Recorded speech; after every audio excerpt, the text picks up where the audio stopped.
everybody. Thank you for joining us on News from the Heart. This episode is focusing on authentic teachers. How do we find an authentic teacher? There are so many students and teachers out there now practicing and sharing information that I think touches us and is so meaningful. I have my teacher who we're going to speak with today, Swami Chaitanananda, so I took the opportunity to ask him the question of how do we know if a teacher is authentic and what is the path of an authentic teacher?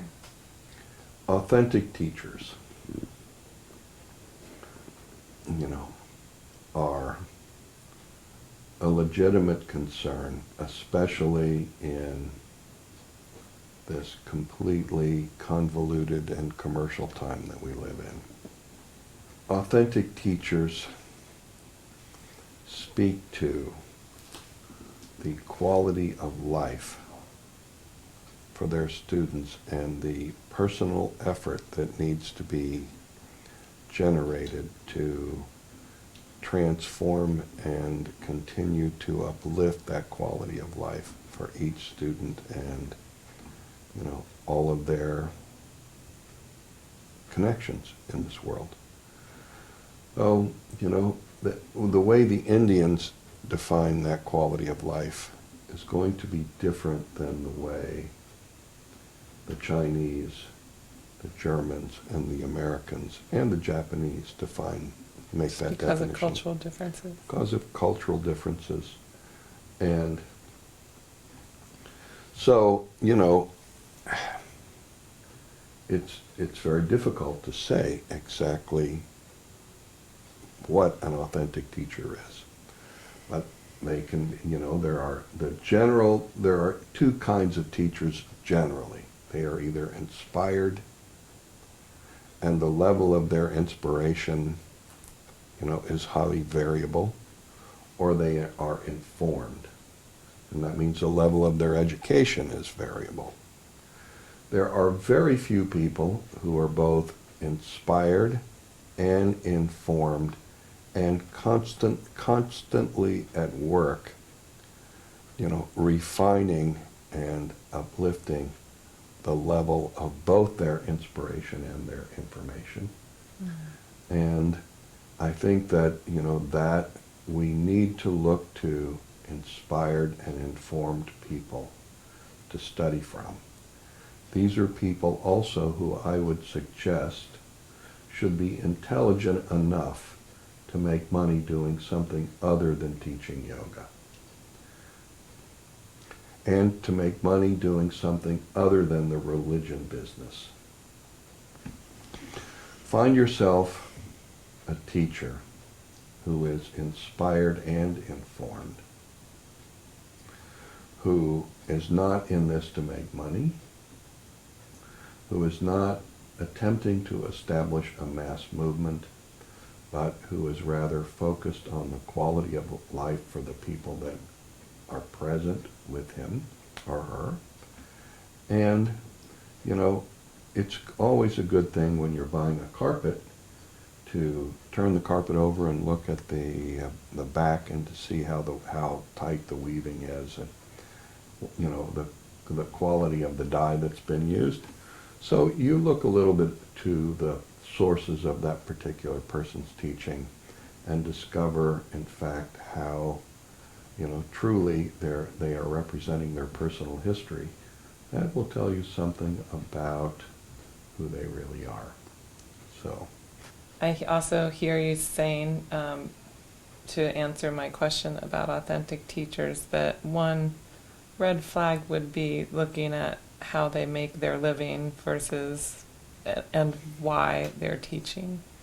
I think that's true. I think people who teach, people who want to teach, who are professional teachers, are probably people that you have to be a little bit concerned about.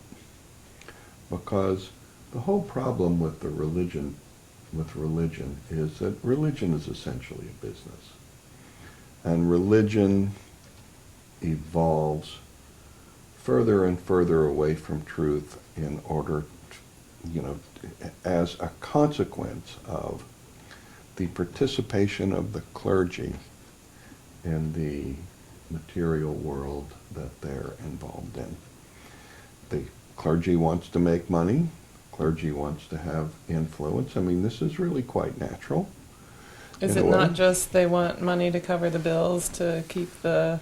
Well, one thing for sure is that we can see, like, that the commentary that John Oliver did in his HBO program about a lot of TV preachers really pretty much covers the fact that they're not really trying to Pay the bills. just pay their bills. In fact, they're hardly paying their bills. They're cheating their suppliers and keeping most of the money for themselves. There's nothing wrong with trying to make money. And there's nothing wrong with trying to make money from yoga. But the truth of the matter is, there are so many yoga teachers that there is no possibility that all the yoga teachers are going to make a living, teaching yoga. $8 an hour just isn't getting it. So, what happens in that circumstance is you have people who are ever increasingly inauthentic as an expression of their own tension and as an expression of the drama that they are using to create some attention toward themselves. So if your teacher's driving a Rolls Royce... That's probably a red flag. If he has 90 of them, that's a 90 times a lot of red flags. Teachers who are trying to reach mass audiences are not teachers who are concerned about authenticity and truth. Mass audiences need to be spoken to in the lowest common denominator, and that lowest common denominator always speaks to people's tensions and not their potential. I work hard to attempt to be authentic, and I'm not doing this to make a living. So, I'm trying not to speak to people's tensions and trying to encourage people to rise above them.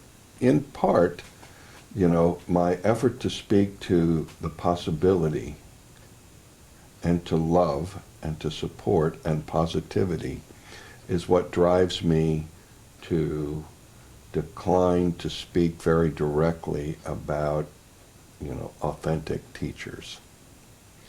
Because in this experiment, I want everybody to succeed. I want each person to find their own true voice and share that in a way that enriches the lives of the people they're connected with. And I wish that genuinely. And I think pretty much people attract the teachers that they deserve.